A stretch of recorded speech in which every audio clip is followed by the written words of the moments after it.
les cieux, la terre, par ta parole toute puissante. Et j'ai trouvé grâce à tes yeux, éternel, notre Père, notre Père, notre Père. Je viens à toi, notre Père, notre Père, notre Père. Je viens à toi, oh mon cœur. Est-ce que tu peux dire je vais adorer Dieu tous les jours de ma vie? Je l'adorerai toujours avec joie. Sans visage fermé. Je proclamerai sa magnificence. Je leur dirai, il est Dieu de joie, un Dieu d'amour. Oh, je l'adorerai toujours avec joie. Quoi qu'il arrive ce matin, je proclamerai sa magnificence. Je leur dirai qu'il est Dieu de joie, Dieu d'amour. Je m'arrangerai pour être à son service. Je m'arrangerai, ça veut dire, même quand tout va mal, je m'arrangerai pour être à son service. Même quand tout me fâche, je m'arrangerai pour être à son service. Ok, Seigneur, nous voulons recommander ces instants pour tes saintes mains. Bénis-nous en ces instants, parle à ton peuple et fais du bien, notre Père, à chacun d'entre nous, dans le nom glorieux de Jésus-Christ. Amen. Michée chapitre 2, c'est dans l'Ancien Testament. Michée chapitre 2.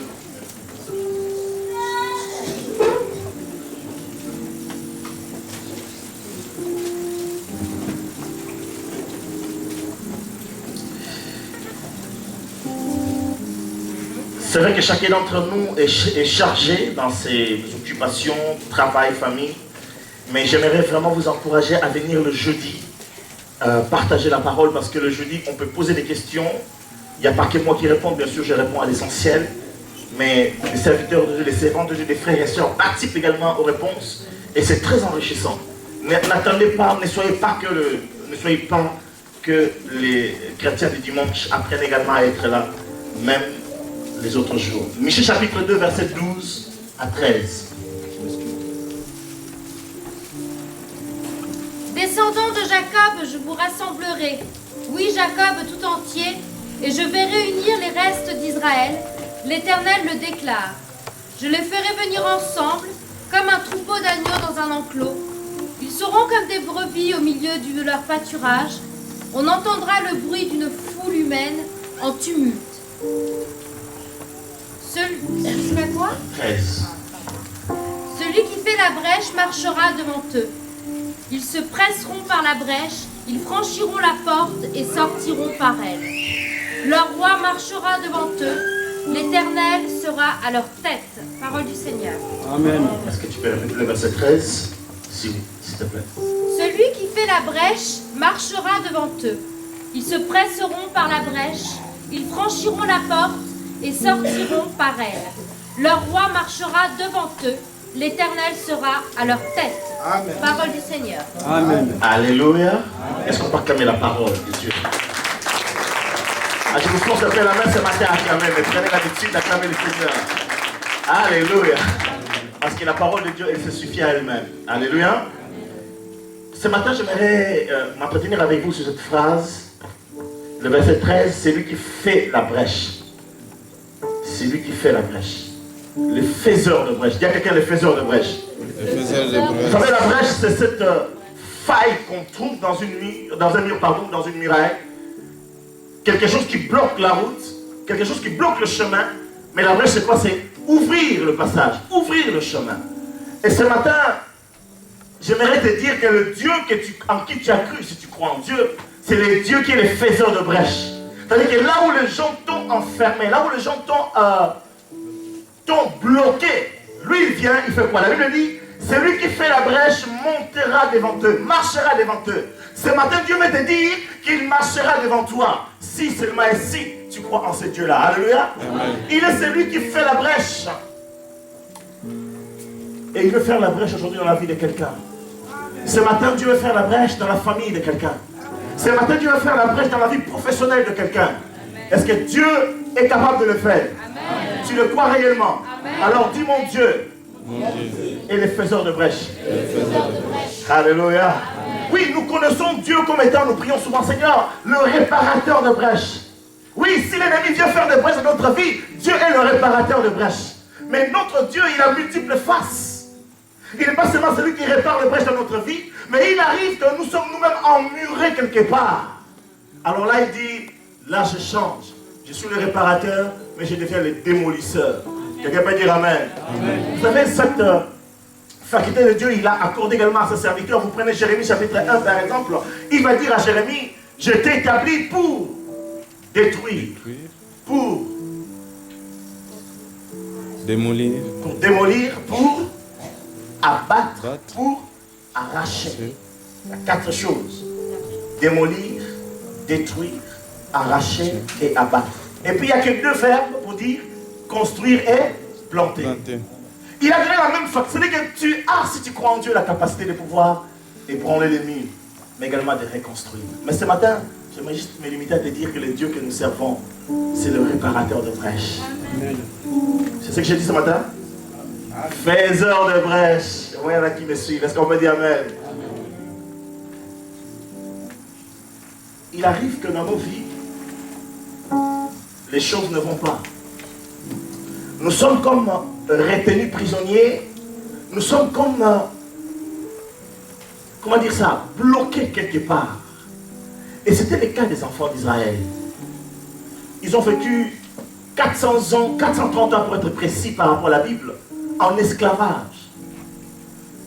Tout en étant en esclavage, il est désespéré à cette promesse que Dieu avait dit à Abraham autrefois, ton peuple sera esclave en Égypte, mais je les en sortirai avec des grands biens, avec des grandes richesses. Quelque chose que Dieu avait annoncé 400 ans auparavant à son serviteur Abraham devra s'accomplir. Mais imaginez un peu le peuple qui était sous l'esclavage. Chaque matin, il se lève et disait, jusqu'à quand, Seigneur? Jusqu'à quand feras-tu que nous puissions sortir? Vous savez, dans cet environnement, dans cette ambiance-là, les Égyptiens s'en donnaient à cœur joie. Alléluia. Vous savez, si vous avez été étranger dans un pays et que l'on vous montre du doigt tout le temps, ça n'a jamais été agréable. Je vais dire simplement ceci, quand on est dans un pays étranger et qu'on est acculé, on se demande, Seigneur, quand est-ce que je retournerai dans mon pays? Ou quand est-ce que je verrai la lumière? Quand est-ce que les choses changeront pour moi? Et Israël était dans cet environnement. Dieu, jusqu'à quand? Il est vrai que nous sommes les enfants d'Abraham, mais Seigneur, quand est-ce que la brèche se fera dans cette muraille? En plus, l'Égypte était la plus grande puissance qui dominait ces contrées-là. Qui pourra libérer Israël de la main de l'Égypte? Écoutez, dans la Bible, il y a une histoire. Il y a un roi qui a dressé une stèle, un autel, une statue de plus de 3 mètres ou c'est plus de 15 mètres de haut. Et il a dit que chaque nation dans son pays devrait s'agenouiller devant cette statuette ou cette statue qu'il avait érigée. Il y avait 3 jeunes gens. Vous savez comment ils s'appelaient? Shadrach, Meshach, Abednego. Ils ont dit, nous sommes les descendants d'Abraham. Shadrach, Meshach, Abednego disent non. Tout, sauf s'agenouiller, se prosterner devant un Dieu étranger. Parce que nous savons qui nous sommes. Et ce roi de Babylone va dire une chose extraordinaire, et terrifiante d'ailleurs. Il va leur dire, qui pourra vous libérer de ma main? Est-ce que je m'adresse à quelqu'un? Qui pourra vous libérer de ma main? Pendant que je parle, il y a des gens qui ont lancé un défi sur ta vie dans le monde spirituel. Ils diront, qui pourra te libérer? J'ai ton mariage gardé quelque part dans une forêt équatoriale, personne ne pourra te libérer de ton mariage. Mais je t'annonce aujourd'hui, Dieu est capable d'ouvrir une brèche. Amen.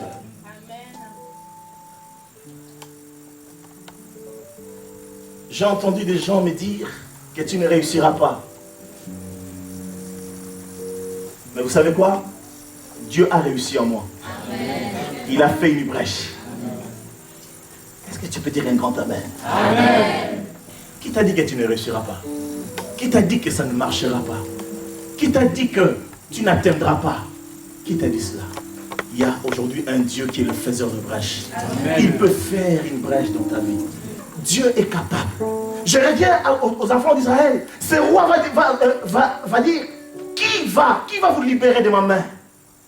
L'Égyptien disait, qui va libérer Israël d'entre vous? Je vous tiens. Bien aimé, si quelqu'un te tient, dira, tu ne tiens rien du tout. Vous savez, lorsque un autre roi va envahir Jérusalem, il va lancer un défi au roi Ézéchias en lui disant, demandez les rois et les environs, demandez les rois qui sont autour de vous, les rois, les pays frontaliers, y a-t-il un de leurs dieux qui les a libérés de ma main? Ne les ai-je pas tous écrasés? Mais lorsque quelqu'un a une certaine domination dans la vie d'une autre personne, il parle avec arrogance.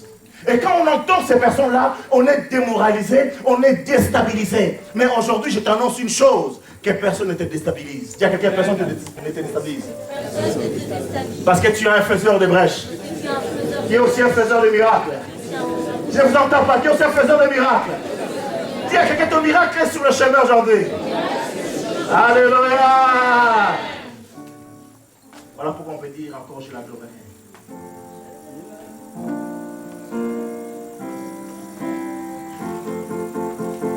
Je l'adorerai.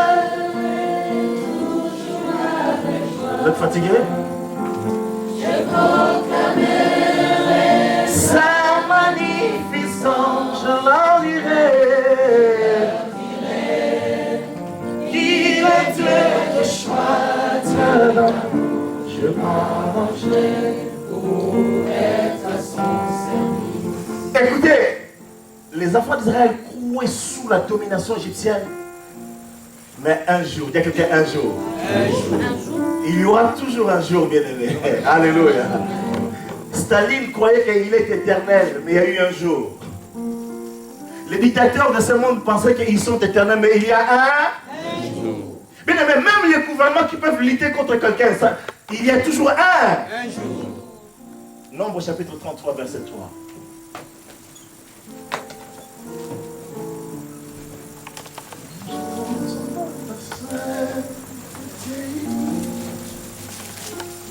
Et quand je contourne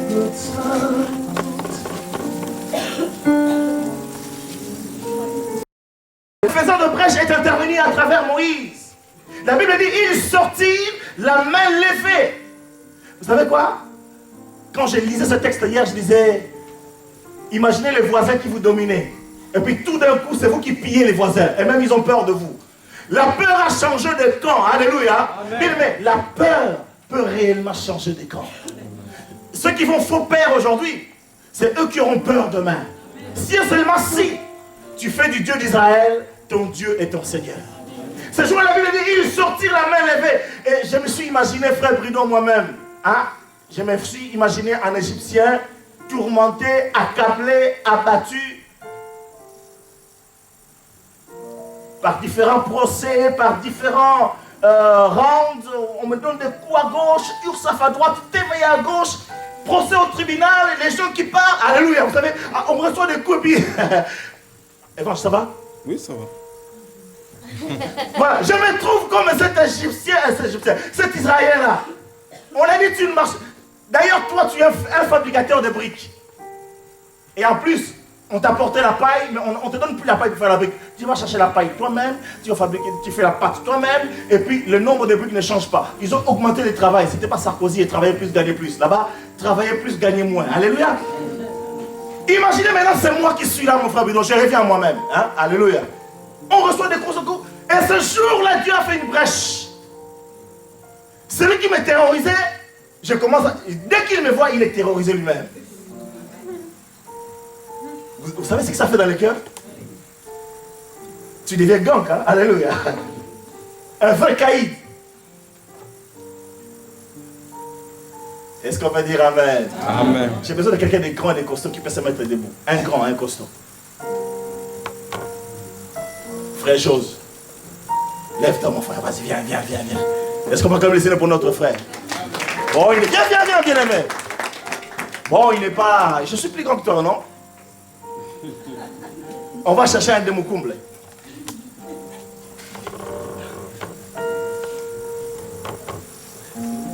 Je cherche un frère Demoukoumble.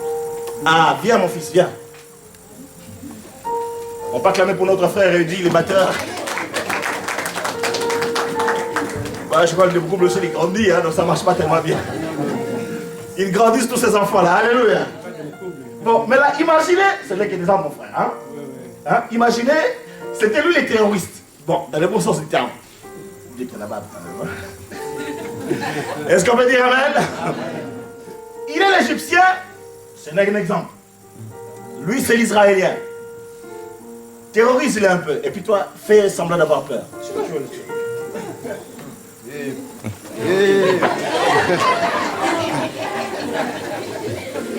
Toi, tu faut que tu aies peur. On reprend, on y va, allez. Vas-y, mon frère.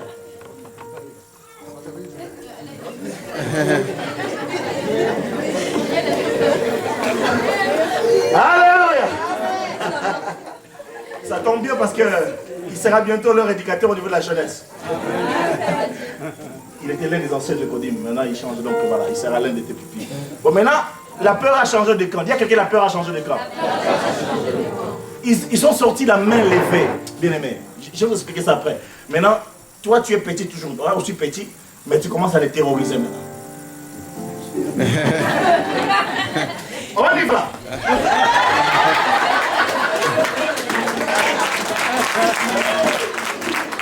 Merci.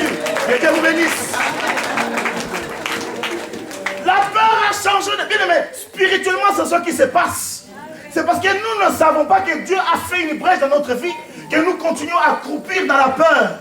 On t'annonce une mauvaise nouvelle, tu trembles. On t'annonce que XY va faire ça, tu trembles. Bien-aimé, dis à quelqu'un, ton Dieu. C'est un faiseur de brèche. Dieu, c'est un faiseur de brèche. Donc ce jour, la Bible dit, il sortit la main levée. Et j'étais en train de dire, frère Bruno, tu me suis toujours? Je suis l'Israélien. Maintenant, il y a l'Égyptien qui me traumatisait. Vous avez vu la scène tout à l'heure. Mais moi, je vais rajouter quelque chose. J'ai dit, bye bye. Ah. Vous comprenez? Vous avez mélangé. Bye bye. Et puis quand il sort comme ça, les mains sont remplies de l'or et de l'argent. Et la démarche fait comment? Si avant il était terrorisé, maintenant il va marcher comme le frère Thierry. Parce que lui, il a la démarche, il voit déjà tout l'argent. Et il est là aujourd'hui? Ah non, il n'est pas là. Alléluia! Il marche donc, là tout le monde voit qu'il est. Mais la main levée, hein, donc salut, vous ne me verrez plus. Vous croyez m'avoir, mais je vous ai. Je répète, vous croyez m'avoir, mais je vous ai. Le faiseur de brèche. Amen. Dieu veut que tu sortes la main levée de l'esclavage. Il a fait une brèche lorsqu'il est venu te sauver, bien-aimé. La Bible dit qu'il était impossible que nous puissions nous sauver par nous-mêmes. D'ailleurs, dans 1 Jean chapitre 3, verset 8, on ne va pas le lire, notez juste. 1 Jean chapitre 3, verset 8, la Bible dit, celui qui pêche est du diable. Mais le Fils de Dieu a paru pour faire quoi? Pour faire quoi? S'afficher en plus si vous n'arrivez pas à lire. Celui qui pêche est du diable, car le diable pêche dès les commencements, mais le Fils de Dieu a paru afin de détruire les œuvres du diable. Il est venu faire la brèche, parce que nous étions enchaînés. Bien aimé, avant ma conversion réelle à Christ, mon frère, j'étais un menteur comme tout le monde. Eh oui. Et puis, j'ai voulu commencer à ne pas mentir pour moi-même. Tu essaies aujourd'hui, mais ça ne marche pas. Alléluia. Et tu dis à Dieu, mon Seigneur, juste aujourd'hui encore, puis demain je ne pécherai plus. Mais demain tu vas rementir encore. Parce que quelque part j'étais enchaîné. Il a fallu que le faiseur de brèche vienne dans ma vie, qu'il fasse une brèche. Là où le diable me liait. Là où le diable me retenait. Bien aimé, il n'y a que Dieu qui peut faire ça. Écoutez bien aimé, le diable ne peut pas continuer à régner dans ta vie. Si toi tu acceptes Jésus, il peut briser le lien qui te retient. Est-ce que tu peux dire Amen? Amen. Il est apparu pour détruire. C'est-à-dire qu'il y a comme une muraille autour. Le diable a dans une muraille. Imaginez cet homme qui vivait dans le cimetière.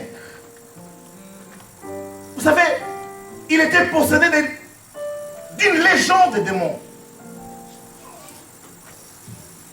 Qui pouvait le libérer? La Bible dit, ils ont essayé de l'enfermer, de l'enchaîner. Mais chaque fois, qu'est-ce qu'il faisait? Il brisait les chaînes. Il terrorisait les gens. Mais il a fallu qu'un jour, vous savez, la Bible dit ce jour-là, dis encore quelqu'un, un jour. Un jour.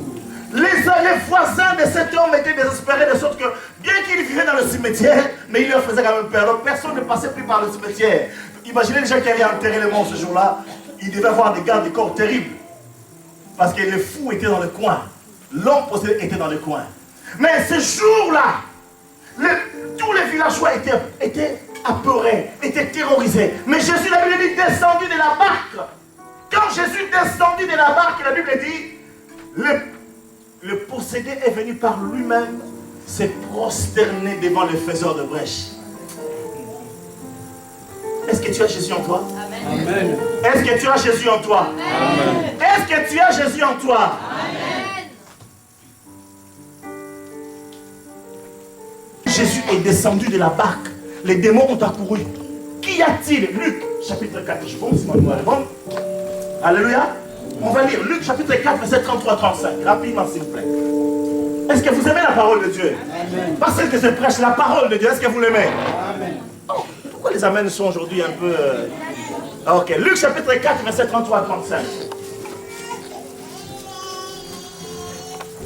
Dans la synagogue se trouvait un homme sous l'emprise d'un esprit mauvais et démoniaque. Il se mit à crier d'une voix puissante.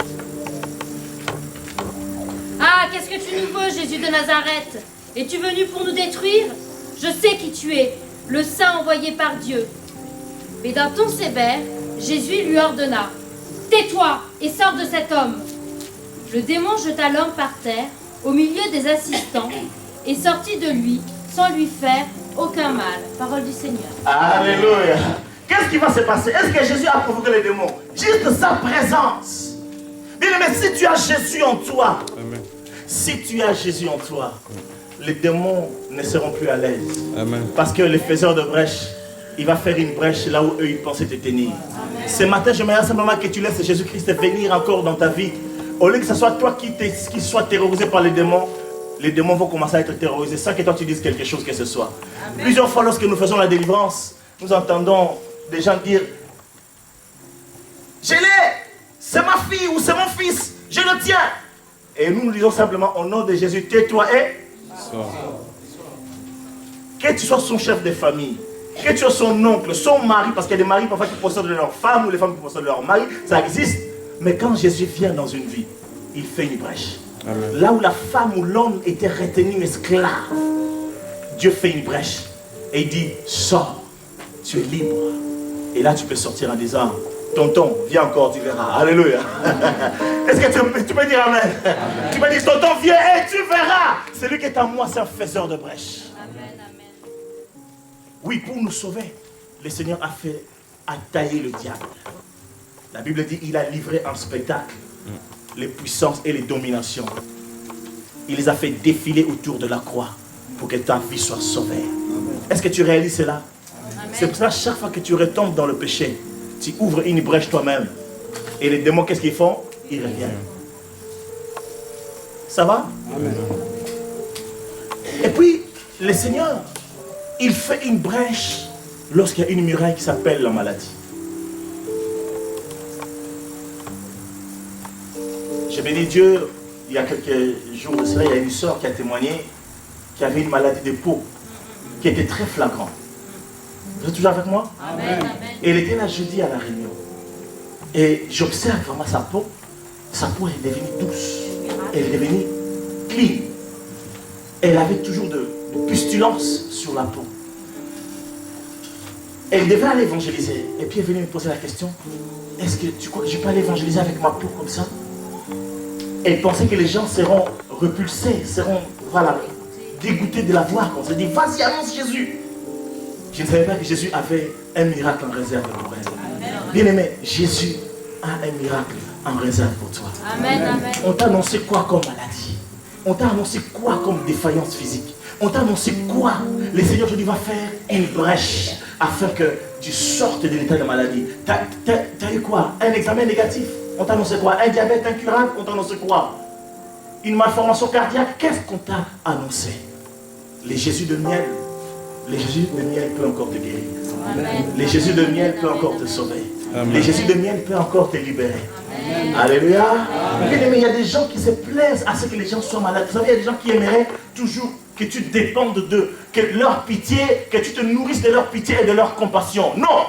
Dieu veut désormais que tu te nourrisses simplement de sa compassion et de sa miséricorde, pas celle des hommes. Alors pour cela, s'il y a une maladie, quel que soit le nom de cette maladie, qu'elle soit spirituelle, qu'elle soit physique, qu'elle soit morale, Christ dit ceci: l'Esprit du Seigneur est sur moi, il m'a oint pour guérir ceux qui ont le cœur. Est-ce que tu peux dire Amen? Amen. Je vais acclamer le Seigneur.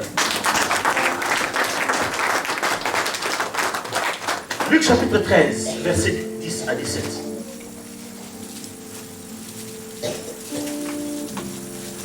Écoutons la parole de Dieu. Dans 15 minutes, je termine et nous allons prier. Même avant 15 minutes, si Dieu le veut. Luc 13, 10 à 17. Un jour de sabbat, Jésus enseignait dans une synagogue. Il s'y trouvait une femme qui, depuis 18 ans, était sous l'emprise d'un esprit qui la rendait infirme. Elle était voûtée et n'arrivait absolument pas à se redresser. Lorsque Jésus la vit, il l'appela et lui dit: « Femme, tu es délivrée de ton infirmité. » Il posa ses mains sur elle et immédiatement, elle se redressa et se mit à louer Dieu. Mais le chef de la synagogue fut fâché que Jésus ait fait cette guérison le jour de sabbat. S'adressant à la foule, il lui dit: « Il y a 6 jours pour travailler. Venez donc vous faire guérir ces jours-là, mais pas le jour de sabbat. » Le Seigneur lui répondit: « Hypocrite que vous êtes, chacun de vous détache bien son bœuf ou son âne de la mâchoire pour le mener à l'abreuvoir le jour de sabbat, n'est-ce pas?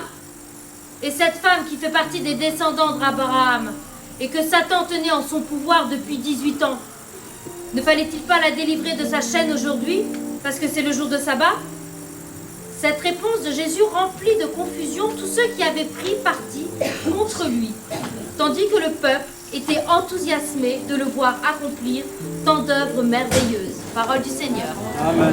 Alléluia. Mais cette femme a fréquenté la synagogue de jour et de jour. Des années, rien ne change. Parce que dans la synagogue, il manquait celui qui devait être l'auteur, l'objet de l'adoration. Dieu n'était pas réellement invoqué. Mais quand le vrai Dieu est arrivé, le Fils de Dieu est arrivé, la Bible dit, ce n'est pas cette femme qui est allée demander à Jésus, guéris-moi. Jésus, ayant vu cette femme qui était courbée, il a su que cette femme était là depuis 18 ans. Écoutez, je ne sais pas combien de temps que tu souffres, mais celui que je prêche, il sait depuis combien de temps que tu souffres. Alléluia. Je ne sais pas depuis combien de temps tu es dans cette détresse, mais celui que j'annonce, Jésus de Nazareth, il connaît le nombre de mois ou d'années que tu souffres. Mais il y a un jour qu'il a fixé. 18 ans de souffrance ou 430 ans d'esclavage, peu importe. Cette femme, c'était 18 ans. 18 ans de trop. Vous remarquerez dans la Bible comment est-ce que le Seigneur met de temps en temps un mot sur le temps. Une femme qui avait la perte de sang pendant combien de temps? Et celle était courbée pendant combien de temps? 18 ans. Peut-être que le mari, l'ayant vu courbée, dit: hey, je ne m'étais pas marié avec une conquiste. Avec quelqu'un qui avait les... Voilà. Je vais chercher une gêne. En plus, en Israël, c'était permis. Alléluia. Ne devenez pas comme certains pasteurs qui changent de prophétie. Hein? Alléluia. Qui disent: oh non, quand je t'ai épousé, tu étais bien, mais là maintenant, Dieu me dit que tu n'es plus la femme de ma vie. Voilà, hey, c'est dangereux ça. Mais revenons à cette histoire-ci. Cette femme était courbée pendant 18 ans et Jésus le regarde. Je vais te dire seulement, ce matin, Jésus te regarde. Amen. Alléluia. Amen. Avec un regard d'amour, avec un regard de compassion. Et ce jour-là, les démons qui retenaient, la Bible dit les démons retenaient cette femme captive pendant 18 ans. Mais imaginez pendant ce temps-là, les rabbins, les prédicateurs et les chefs de la synagogue ne voyaient rien. Bien-aimés dans mienne, nous ne voyons peut-être pas grand-chose, mais Jésus voit tout. Amen. Et ce matin, il s'approche de toi. Il veut toucher cette bosse. Il veut toucher là où tu dis, personne ne voit, personne ne sait que je souffre. Il veut intervenir dans ta vie et changer quelque chose. Alléluia. Il va faire une brèche. Et quand il va guérir cette femme, le chef de synagogue, bien aimé, tout le monde ne sera pas content. Mais c'est leur problème. Amen. Toi, tu dois partir la main levée. Amen. Alléluia. Amen. La main levée. Le chef de cerveau n'a jamais été content. Il dit, ah, il faut venir les guérir un autre jour, pas le sabbat. En fait, il n'était pas content que cette femme soit libérée.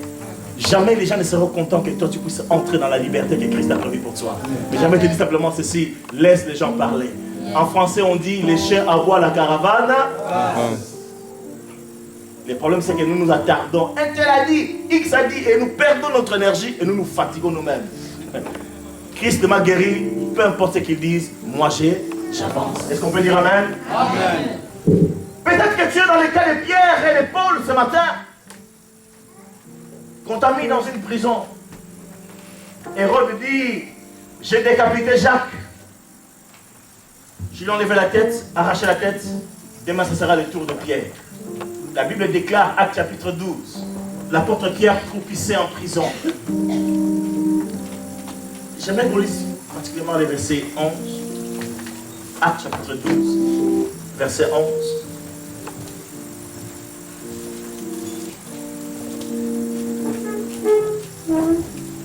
Acte 12, verset 11. Alors seulement Pierre reprit ses esprits et se dit, ah, maintenant je le vois bien, c'est vrai, le Seigneur a envoyé son ange et m'a délivré des mains d'Hérode et de tout le mal que voulait me faire le peuple juif.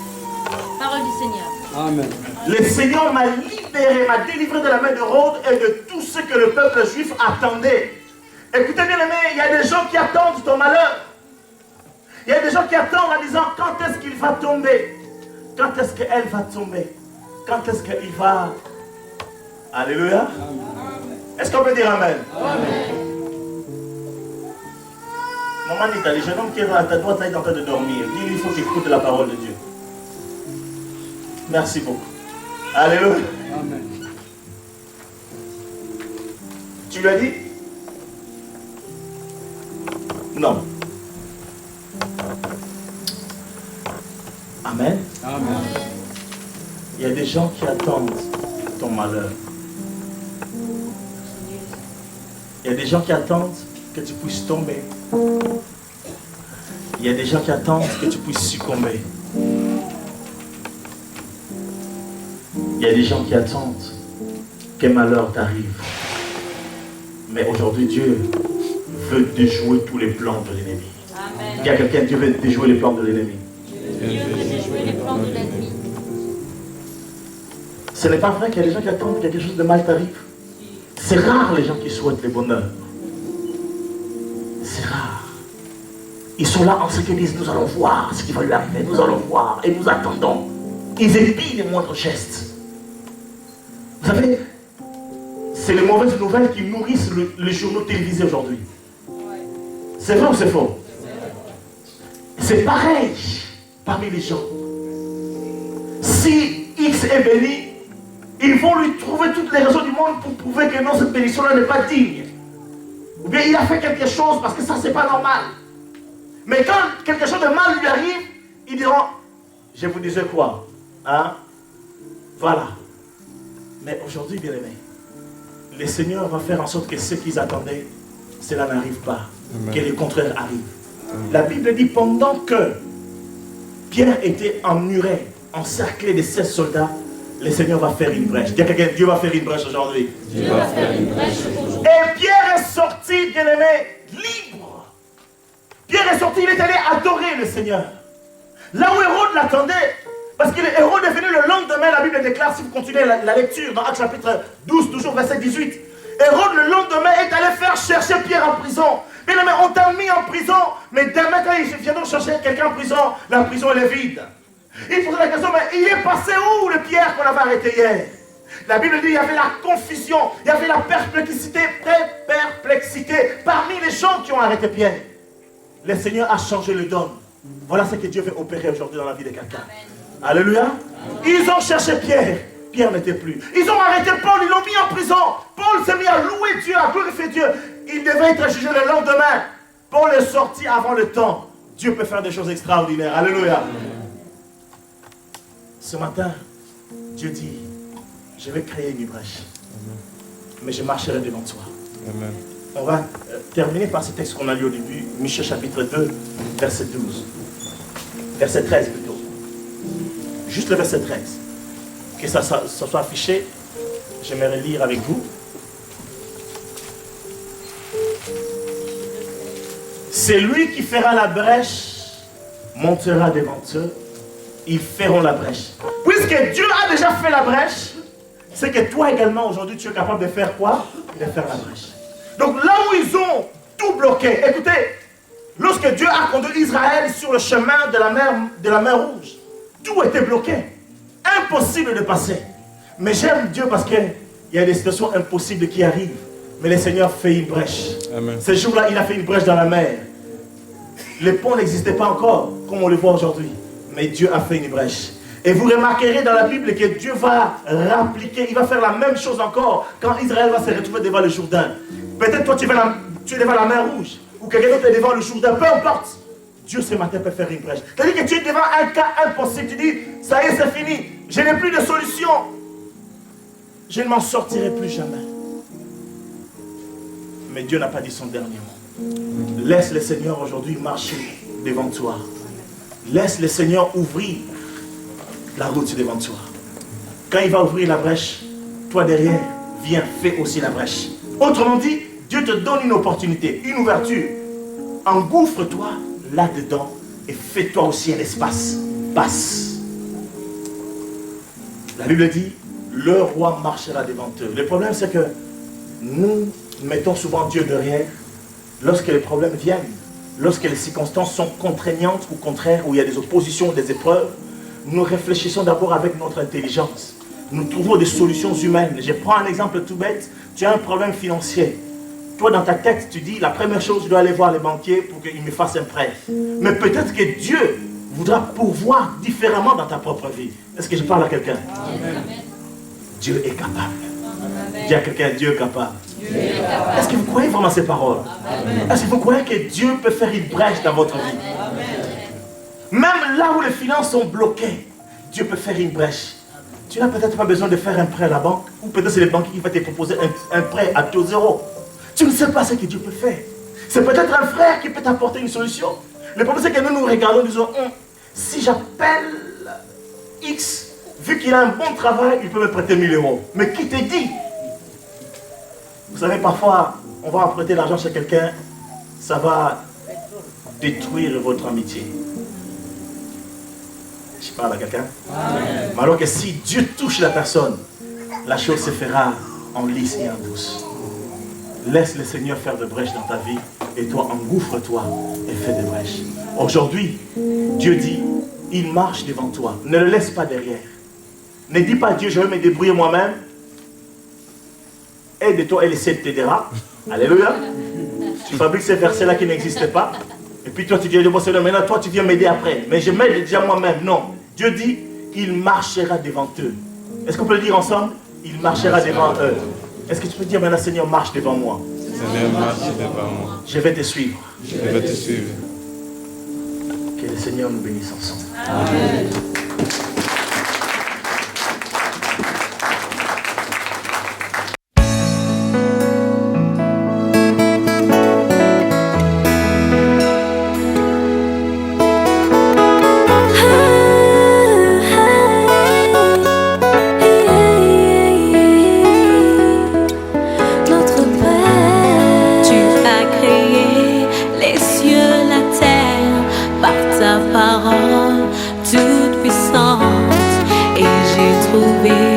Grâce à tes yeux.